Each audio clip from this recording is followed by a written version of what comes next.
নারায়ণগঞ্জের রূপগঞ্জে শহীদ প্রেসিডেন্ট জিয়াউর রহমানের আত্মার মাগফিরাত কামনা এবং সাবেক প্রধানমন্ত্রী বেগম খালেদা জিয়ার সুস্থতা কামনায় দোয়া ও ইফতার মাহফিল অনুষ্ঠিত হয়েছে।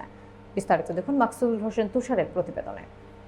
মঙ্গলবার বিকেলে উপজেলার কাজীপাড়া এলাকায় তারাব পৌরসভার ৫ নম্বর ওয়ার্ড শ্রমিক দলের আয়োজনে আলোচনা সভা, দোয়া ও ইফতার মাহফিল অনুষ্ঠিত হয়েছে। তারাব পৌর শ্রমিক দলের সাংগঠনিক সম্পাদক কাজী টুটুল হোসেন মোমেনের সভাপতিত্বে প্রধান অতিথি হিসেবে উপস্থিত ছিলেন তারাব পৌর বিএনপির সভাপতি তাশিক হক ওসমান।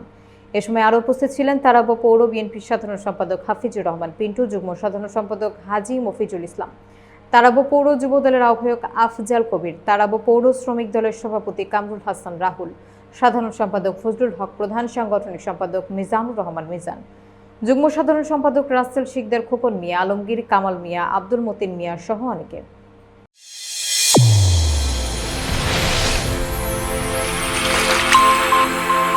চ্যানেল A1 হৃদয়ের স্পন্দন।